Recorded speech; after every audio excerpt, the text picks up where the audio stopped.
मेरे दिव्य गुरुदेव श्री परमहंस योगानंद जी के द्वारा ये टॉपिक, परिपूर्णता इस संसार में नहीं पाई जाती। कुछ लोग कहते हैं कि ईश्वर बुराई को नहीं जानते,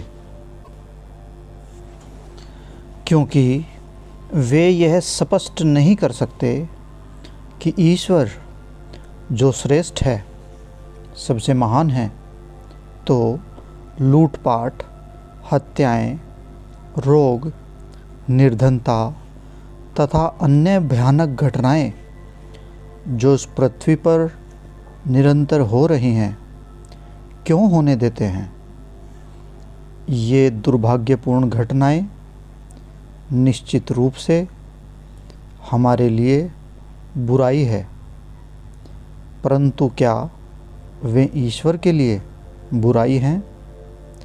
यदि ईश्वर हैं और सर्वशक्तिमान हैं, तो ईश्वर इनकी अनुमति क्यों देते हैं? यदि कोई बुराई उन ईश्वर से नहीं आई, तो सभी वस्तुओं के सर्वोच्च सर्जक हैं स्वयं ईश्वर, तो यह कहाँ से आई? लोभ को किसने बनाया? घृणा किसने उत्पन्न की? ईर्ष्या एवं क्रोध किसने उत्पन्न किए? हानिकारक जीवाणु, बैक्टीरिया किसने बनाए? यौन की लालसा और लोभ का प्रलोभन किसने बनाया? लालच किसने बनाए? ये मनुष्य का आविष्कार नहीं थी। मनुष्य कभी भी इनका अनुभव नहीं कर सकता था यदि वे पहले से रची गई नहीं होती।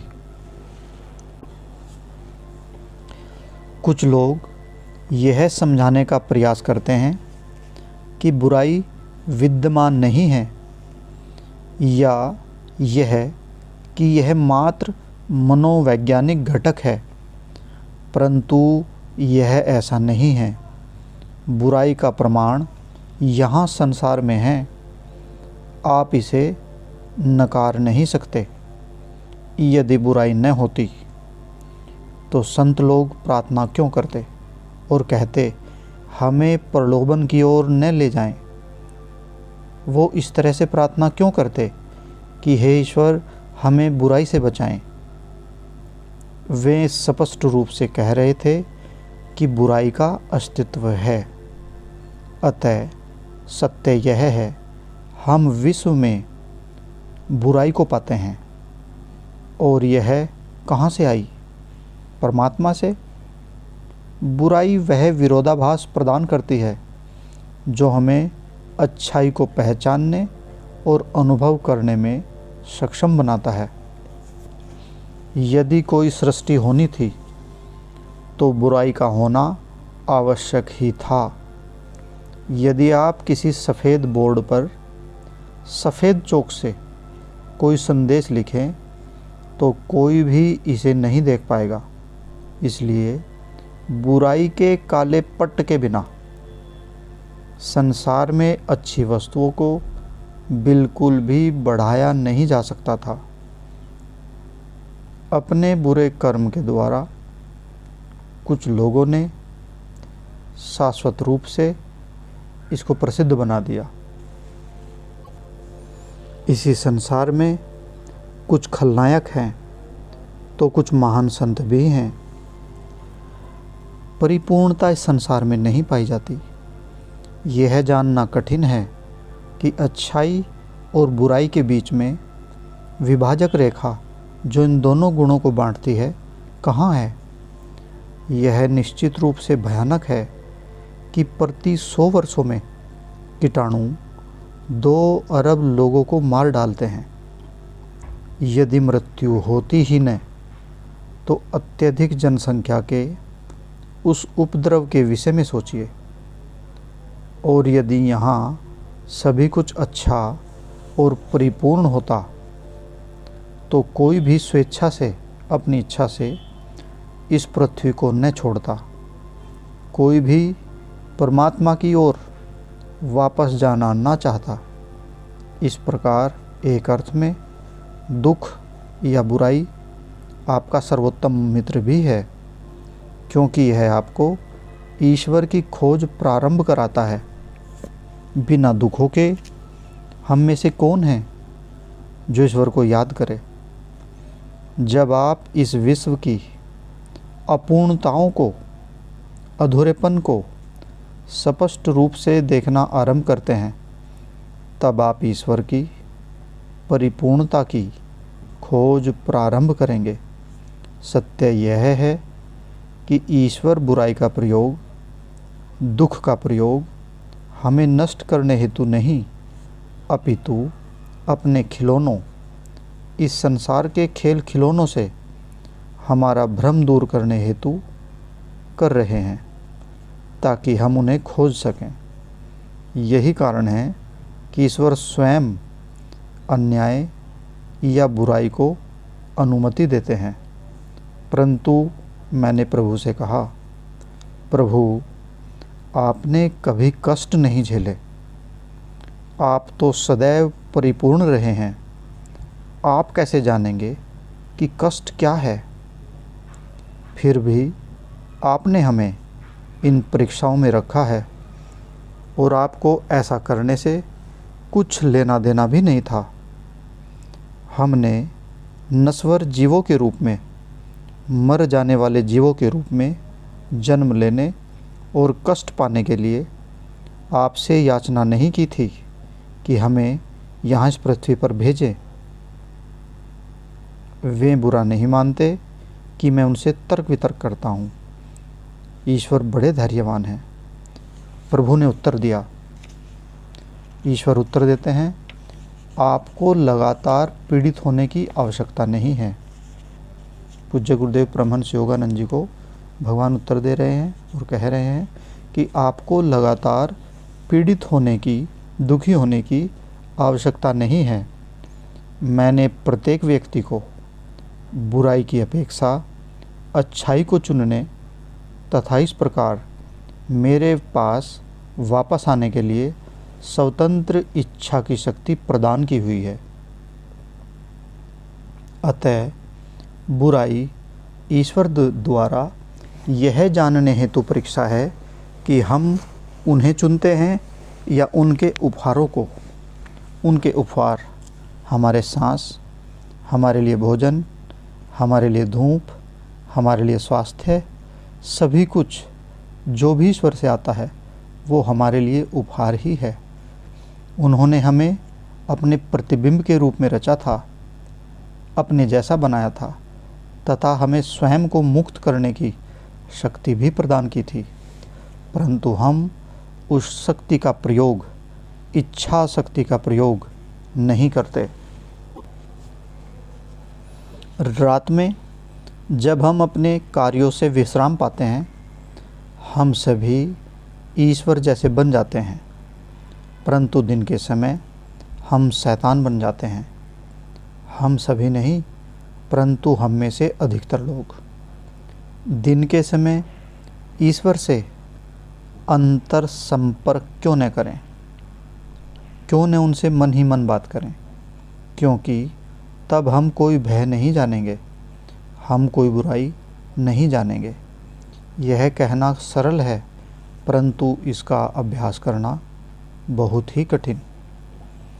जब बुराई स्वयं में कुछ ऐसी वस्तु है जिसे हम नहीं चाहते, फिर भी यह विषैले मधु की भांति है। यह बहुत स्वादिष्ट है। भोजन की मेज पर हम बहुत अधिक तथा अनुचित पदार्थ खाने को लालायित होते हैं, तब हम मोटे होने लगते हैं, ठीक वहाँ जहाँ हम इसे नहीं चाहते।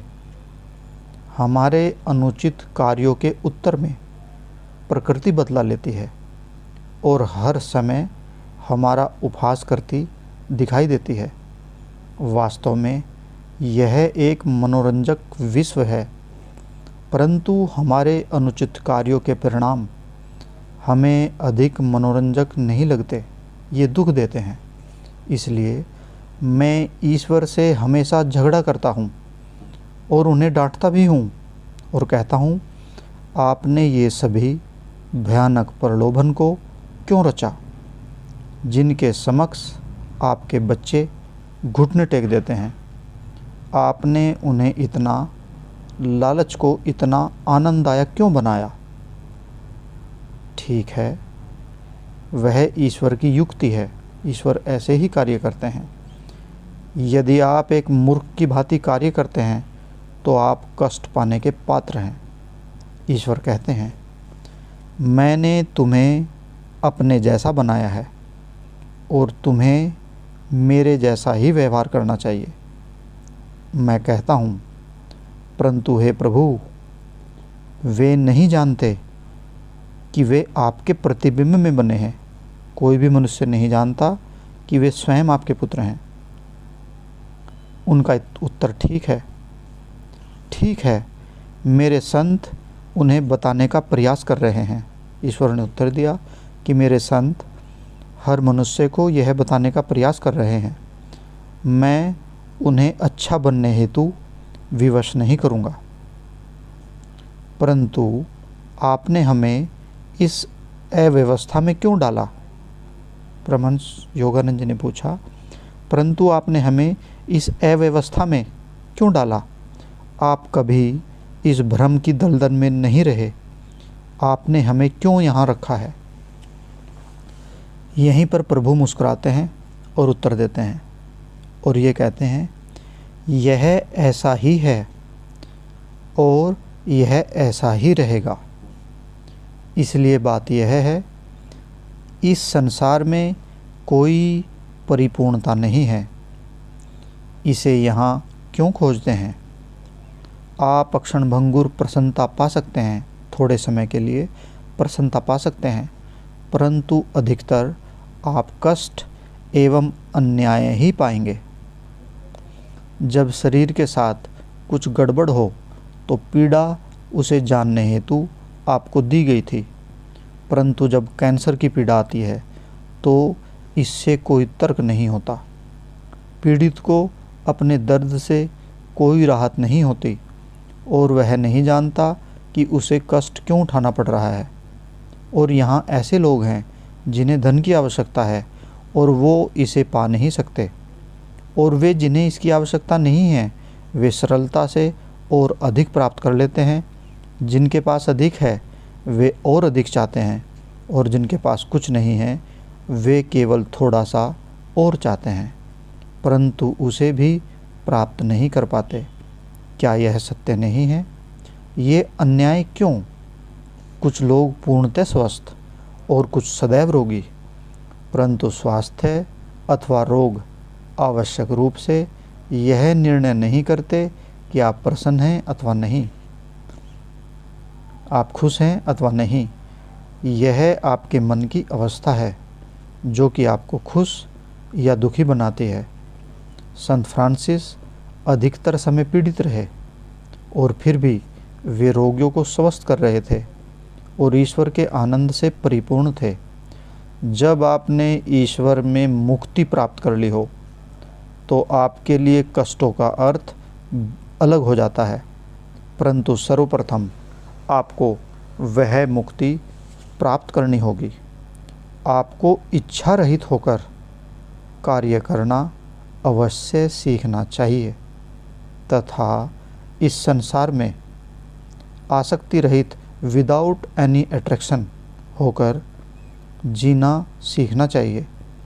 जैसे ही आप इच्छाओं, वासनाओं अथवा आसक्ति द्वारा पकड़ लिए जाते हैं, आप अपनी ओर आती बुराई को ही प्राप्त करेंगे। इसलिए भगवत गीता कहती है, हे अर्जुन, मेरे लिए कोई कर्तव्य कर्म नहीं है, न ही मुझे कोई अप्राप्त है। तीनों लोकों में, भौतिक लोक में, सूक्ष्म लोक में और कारण लोक में मेरे लिए प्राप्त करने के लिए कुछ भी बाकी नहीं है। तथापि मैं भी कर्मों को करने के लिए प्रवृत्त रहता हूँ, करता रहता हूँ। वे लोग जो मुक्त होना चाहते हैं उन्हें भी इसी प्रकार सेवा भाव से आनंदपूर्ण अनासक्त कार्यों में बिना किसी अट्रैक्शन के, बिना किसी इच्छा के कार्यों में लगे रहना चाहिए। अधिकतर लोग धन के लिए स्वेच्छा से, अपनी इच्छा से कठोर परिश्रम करते हैं, परंतु अपनी मुक्ति के लिए थोड़ा सा भी प्रयास नहीं करते। हमें ईश्वर के लिए कार्य करना चाहिए। इसे करने का ढंग है बुराई से असहयोग करना, बुराई के कब्जे में कभी भी नहीं आना और उस प्रकार व्यवहार करना जैसा ईश्वर हमसे चाहते हैं। जय गुरु जी।